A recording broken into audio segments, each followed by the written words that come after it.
आज हामीले 2022 साल वैशाखको 5 गतेको दिन जिल्ला भोजपुर साबिक चरम्बी वडा नम्बर 4 भइहाल अरुण गाउँपालिका वार्ड नम्बर 4 निवासी आदरणीय स्वर्गीय चेतबहादुर थापा एकदम आदरणीय व्यक्तित्व चेतबहादुर थापाको 82 वर्षको उमेरमा निधन भएकोले उहाँको शवयात्रा चलिरहेको छ। एकदम दुःख लागेको छ। आज निकै दुःखद क्षण हो।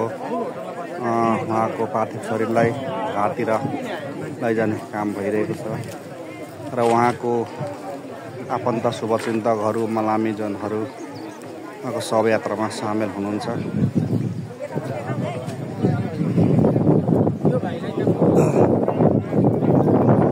राता स्मरणीय हिमबहादुर थापा र विष्णुमाया थापाको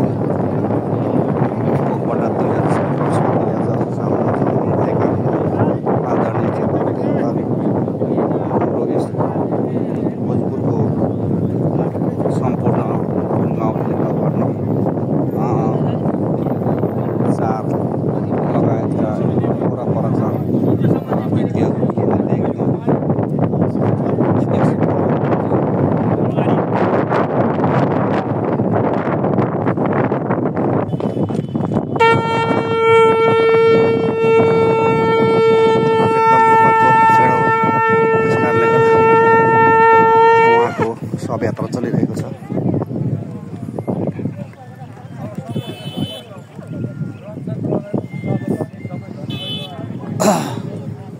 उहाँको 2002 सालमा जन्म भएका र आज 82 वर्षको उमेरमा निधन भएकोखेरि उहाँको मलामीजनहरू हाजिर हुनुहुन्छ। यो चतराको तेह्रआडीमा छौँ।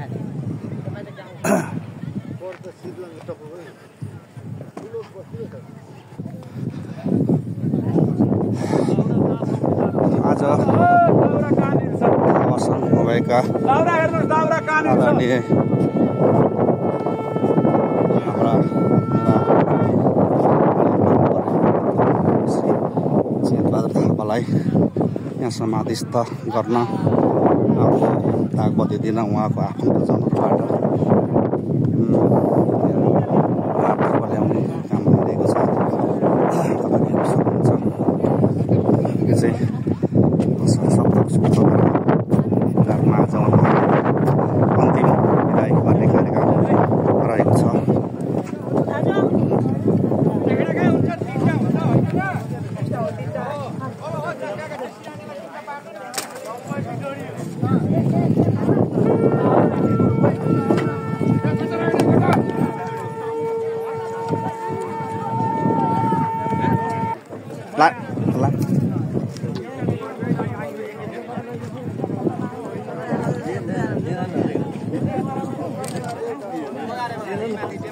ल दाजु अब बिस्तारै तप दाजु पनि ल म टुङ्गा पुऱ्याउँदैछु। ल अब सहयोग गरौँ।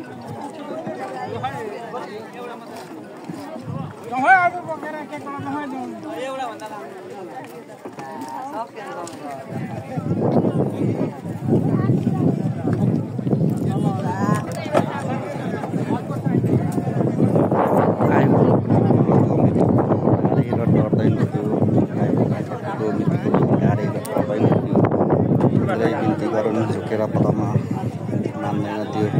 आज उहाँको अन्तिम विदाईको लागि सम्पूर्ण भक्तजनहरू यहाँ भेला हुने गरेका छन्। उहाँलाई दागबत्ती दिनको लागि यहाँ तयारी गर्दै हुनुहुन्छ।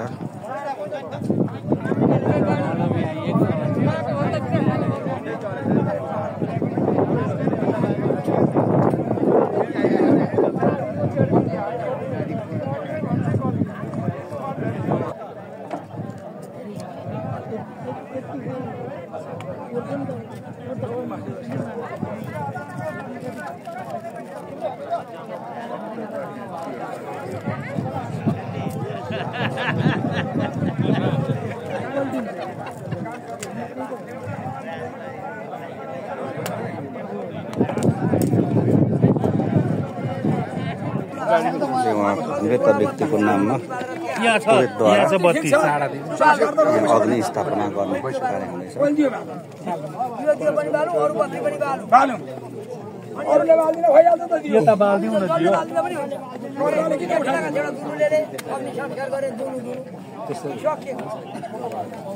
हावाले दिँदैन होला, हावाले बल्ल दिँदैन। सिक्का छैनन् जाँचीहरू, त्यो नोट नराख्नु न, सिक्का राख्नु। त्यो त छ होदै खाली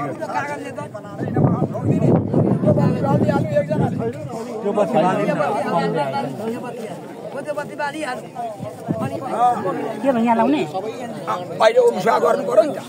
ल ओ खिचब आइयो त्यहाँ उ गरिहाल्नु भने ओ खिचब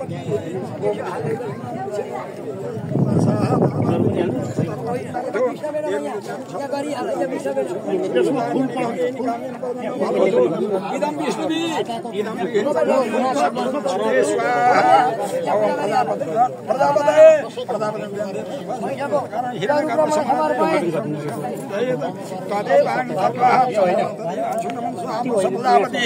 अग्निलाई पनि पूजा गर्ने ओम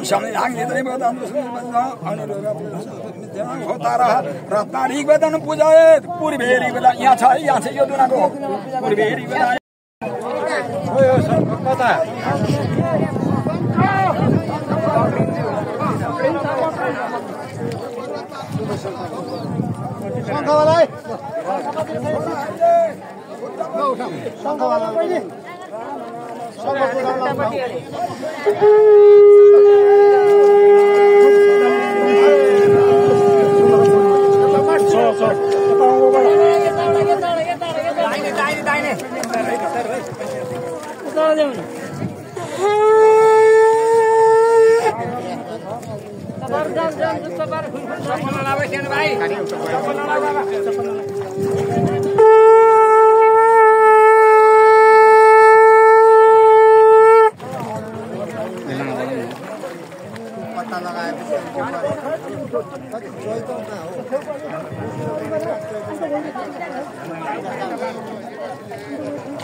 परिवारमा गहिरो समवेदना, उहाँको चाहिँ वैकुण्ठवास होस्, उहाँको आत्माको चिर शान्तिको कामना गर्दछौँ।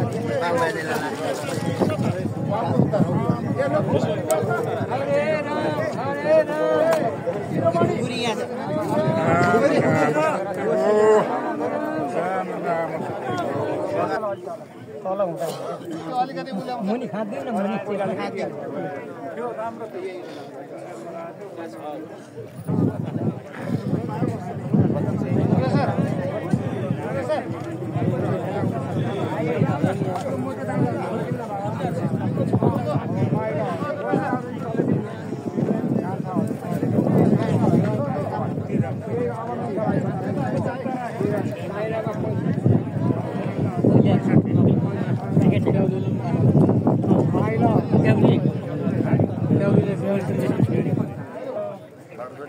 नम्बर 4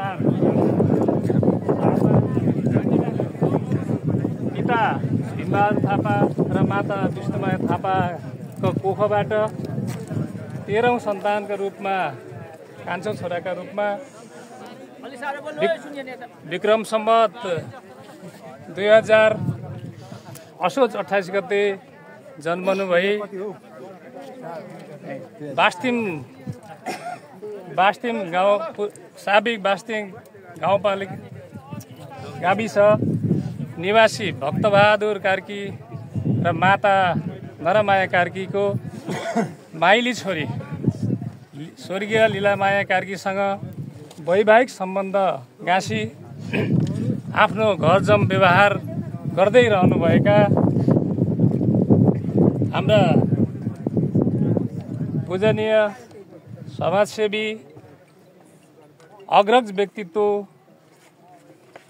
3 छोरा 3 बुहारी 3 छोरी 3 ज्वाइँहरू 5 नाति 13 नातिनी र 12 पलान्ती पलान्तिनीका धनी हामी सबैका आदरणीय पूज्यवर अभिभावक समाजका सुनार व्यक्तित्व जसले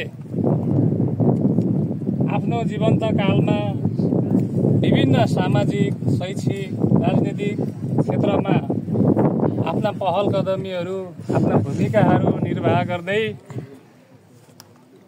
2048 सालको आम निर्वाचनमा नेपाली काङ्ग्रेसको तर्फबाट साबिक चरमी गाविस वडा नम्बर 4 को वडाध्यक्ष भई समेत आफ्नो भूमिका निर्वाह गर्नुहुने चेतबहादुर थापा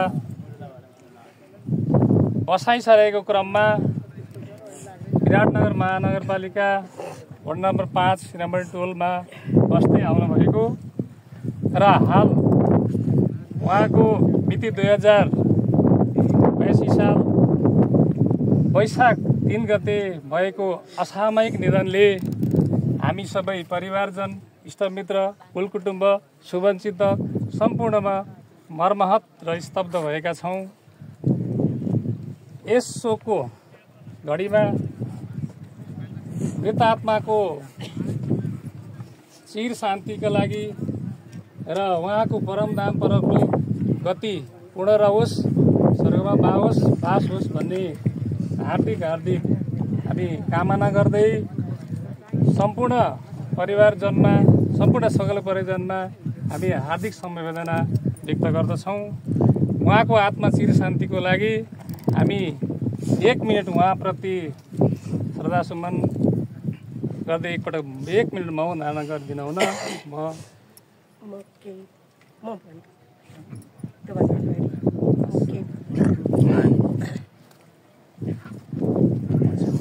थोरै बहिनीले आफ्ना कुरा राख्न मनोहरा बहिनीले कान्छी छोरी उहाँको हाम्रो कान्छी बहिनीले थोरै कुरा राख्न यहाँ आग्रह गर्नुभएको छ। मलाई आफ्ना कुरा राखिदिन हुन बहिनीलाई अनुरोध गर्दछु। धन्यवाद यहाँ उपस्थित सम्पूर्ण महानुभावहरू र यस अन्तिम घडीमा हामीलाई साथ दिन यत्रो तपाईँहरूको हरेक समयको बावजुद पनि तपाईँहरू यहाँ उपस्थित भएर हामीलाई यत्रो दुःख घडीमा साथ दिनुभएको सर्वप्रथम तपाईँहरूलाई मुरी धन्यवाद टक्राउन चाहन्छु। मेरो बुवाको चेतबहादुर थापाको छोराछोरी मध्येको 4 नम्बरको छोरी म र मेरो बुवा भनेको मेरो बुवा मेरो आदर, मेरो मोटिभेसन, मेरो साथी, मेरो हरेक सम्पूर्ण शेयर दुःख सुख र मलाई आज यो हिम्मतवाला छोरी बनाउने पनि मेरै बुवा हो। र मलाई लाग्छ मेरो बुवा सायद स्कुल जानु भएन होला, कवि कलम पढ्नु भएन होला, तर मलाई उच्च पर्सन र सबभन्दा विद्वान मेरो बुवाले डक्टरलाई नि सिकाउनुहुन्थ्यो हस्पिटलमा, मेरो बुवाले नर्सलाई पनि सिकाउनुहुन्थ्यो। अरू त हामी त भइहाल्यौँ। मलाई जहिले पनि हरेक कुराको हिम्मत, म एउटा बत्ती पनि बाल्न नआउने छोरीलाई नेपालमा म अमेरिका 7 समुद्र टाढा बस्दाखेरि पनि मेरो एउटा आदरको धरोहरा आज मैले यहाँ अन्तिम गर्न पाउँदा म मेरो बुवाको स्वर्ग गर्नको एकदम कामना गर्दै, मेरो माया मेरो पवित्र आत्माको आँसु हो। मलाई कुनै दुःख मनाउ छैन। यस्तो बाउ यस्तो छोरो अरू आमाले नि जन्माओस् भन्ने कामना गर्दछु।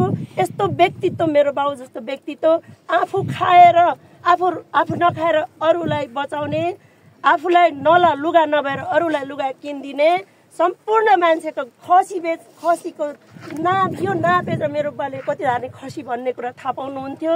मेरो बाले दुःखको घडी भन्नुहुन्छ भने झल्ला बेच्नु भयो काठमाडौँमा गएर, त्यो मैले बिर्सेको छैन। मेरो बाले खसी व्यापार गर्नुभयो, मेरो बाबाले गोरुको व्यापार गर्नुभयो। 2-3वटा व्यापारमा त म पनि सँगै गएको छु। बगरमा एउटा बालुवामा एउटा दाउरा बालेर भात पकाएर खुवाएर, तर हामीलाई आज यो पहिचान बनाइदिने मेरो बुवाप्रति म कहिल्यै पनि पूर्ण मैले उहाँले गरेको जति म गर्न सक्दिनँ होला। तर मेरो फ्यामिलीमा हाम्रा परिवार, मेरा भाइहरूलाई, मेरा बुहारीहरूलाई म यति धन्यवाद दिन चाहन्छु। हाम्रा सोझा परिवारका सबैभन्दा सोझा भाइहरू, सोझा दिदीहरू, सोझाहरूलाई तपाईँ हामी जस्तो भाग्यमानी छोराछोरी सायद संसारमा सबै मान्छेका हुँदैनन् र हामी एकदम खुसी हुनुपर्छ। आज यो अन्तिम घडीमा तपाईँहरूको यो साथ र मेरो बुवाको स्वर्गवास यो साथले पनि पूर्ण भयो होला जस्तो लाग्छ। बुवाले जन्मेको ठाउँ छोडेर आए पनि बसाइसराईको ठाउँमा नयाँ ठाउँमा आएर यतिका धेरै इष्टमित्र, यति धेरै म हिजो राति म 60 घन्टाको म आँखा जोडेको छैन।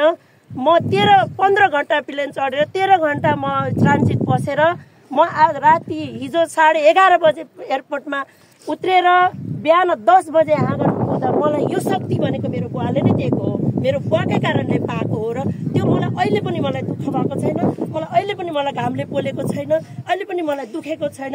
बरु बुवालाई दुख्यो कि बुवालाई केही गर्न सायद अमेरिका जस्तो ठाउँमा लगेर नि उपचार गराइयो र बुवालाई हामीबाट केही कुरा कमी भयो कि भन्ने महसुस अहिले पनि लाग्छ। हामीले उहाँका चाहनाहरूलाई अझ हामी अरू हेर्न पाउँथ्यौँ होला, हामीले कुनै टेक्निकल्ली हामीले गर्न सकिनौँ होला। त्यसमा बुवाप्रति क्षमा माग्दै तपाईँहरूको यो उपस्थितिले हामीलाई झन् एकदम सहयोग, हामीलाई एकदमै शक्तिशाली बनाएको छ। र म मेरा भाइहरूलाई अझै म के भन्छु भने म 12 दिनदेखि जान्छु। मेरा भाइहरूलाई र सबै हाम्रो थापा परिवारलाई, मेरा दाजुभाइहरू, हाम्रो जस्तो परिवार सबैले हाम्रोबाट मोटिभेट हुनुपर्छ, सिक्नुपर्छ। संस्कार सिकाउने हाम्रो बाउ हो, हाम्रो बुवाले सिकाएर। मेरो भाइहरूलाई म यही भन्न चाहन्छु, यदि तिमीहरूले अरू केही पनि कमाउनु पर्दैन, हाम्रो बुवाले राखेका इष्ट मित्रलाई इच एन्ड अदरमा तिमीहरू मन छुन पुग्यौ भने तिमीहरू पनि यो अवस्थामा पुग्न सक्छौ र यो मान्नु भन्ने कुरा म मेरो भाइहरूलाई र मेरो सम्पूर्ण बुहारीहरूलाई, लक्ष्मी जस्ता बुहारीहरू, आमा मरेको 22-21 वर्षमा 1 वर्षपछि एउटा 22 वर्षको केटी मेरो बुवालाई तिमीले मेरो बुवाको सहयोग गर्नुपर्छ है, साथ दिनुपर्छ भनेर हिँडेको र ती बुहारीले अस्ट्रेलियाको पल्लो छेउबाट नि उडेर आएर हामीबाट हुन सक्ने र हाम्रो परिवारबाट हुन सक्ने यति धेरै गर्दै पनि उहाँको समय, उहाँले लिएर आउनु भएको दिन, उहाँको टाइम यति नै रहेछ भनेर हामीले चित्त बुझाएका छौँ। त्यसले गर्दाखेरि बुवाको नाममा एकदम हृदयदेखि श्रद्धाञ्जली दिन चाहन्छु र यहाँहरू सम्पूर्णलाई फेरि पनि देख्न पाऊँ, फेरि पनि भेट्न पाऊँ, तपाईँहरूको मनमा जोडिन पाऊँ, तपाईँहरूको मुटुमा यसै गरी बस्न पाऊँ। चिन्दिनँ होला म यतिलाई, तर म सबै मेरा बुवाका इष्टमित्र भनेर म तपाईँहरूसँग नमन गर्न चाहन्छु। यति भन्दै मलाई एउटा मनमा लागेको, आज म भाग्यमानी छोरी, म यत्रो टाढा बाटोबाट आएर पनि यहाँ उपस्थित भएर मेरो बुवालाई एउटा 2 शब्द, मेरो आँसु त मेरो बुवाको लागि शीतल हो, मेरो बुवालाई मैले खुवाएको एउटा शीतलपना हो। त्यसले गर्दाखेरि सायद मेरो बुवाको स्वर्गवास होस् भन्ने कामना गर्दै जतिजनाले यो घडीमा सहयोग गर्नुभयो, दाजुहरू भाउजूहरू मेरो परिवारहरू सबै ठाउँबाट आउनु भएको छ, कामना गरौँ भन्न चाहन्छु। धन्यवाद। तपाईँले भन्नु धन्यवाद कान्छी बहिनी। यो यस्तो अवस्थामा पनि आफूलाई यति धैर्य धारण गरेर आफ्नो मन आफै बुझाएर हामीलाई दिव्य उपदेश दिएर एउटा बिदा भएकी छन्। बहिनीको जीवन फलोस् हुनुहोस्। हामी बाँकी समयमा बहिनीले नयाँ ठाउँमा गएर सिकेका जीवनमा भोगेका कुराहरू हामी बिचमा आदान प्रदान होस्। त्यस कुराको हामी प्यासी रहिरहने कुरा पनि हामी परिवारजन वचनबद्धता गर्दै उहाँप्रति 1 मिनट मौन धारण गरिदिनु हुन म साधारण भनौँ न, सबैले सुन्नु भएको समय हेरिदिन म हाम्रो हेम घिमिरे भाइलाई अनुरोध गर्दछु। समय सुरु भएको छ।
समय सकियो। शान्ति।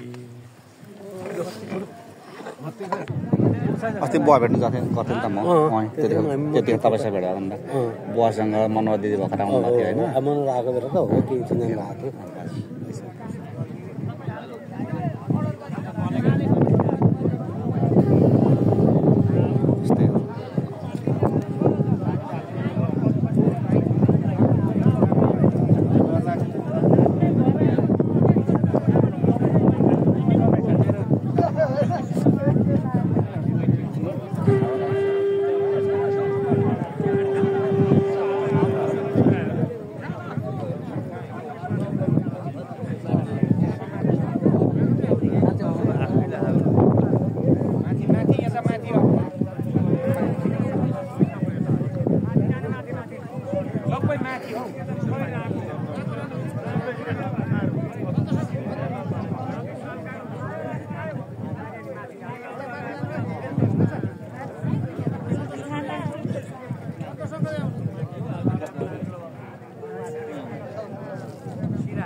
चाहिँदैन भने होइन, चाहिँदैन चाहिँ, तर यो अलिकति आगो सल्काउनलाई यहाँ हामी यहाँ आएको थिएन, केही चाहिँदैन। त्यहाँ त दिवालो जस्तो दाउरा दाउरा दिवालै जस्तो सबैले त टिपिसकेपछि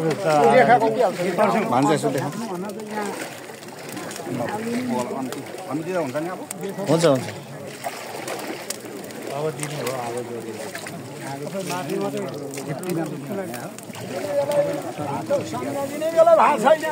दाउरा थप्ने भनेको छेप्टिना भन्छ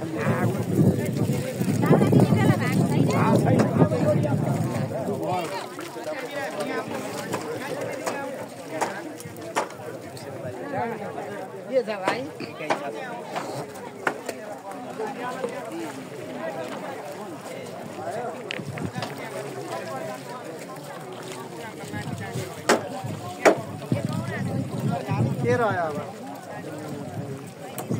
यो सानो भने अस्ति बिहा अर्को कुमार दाइले दल त हौ खानु भन्दा नखानु भन्छ नि। अब बाबा देख्नु ल उहाँ हाम्रो आदरणीय बुबालाई अन्तिम विदाई गरियो। ल हस्त बुबाको आत्माको शान्ति कामना वैकुण्ठवास होस्।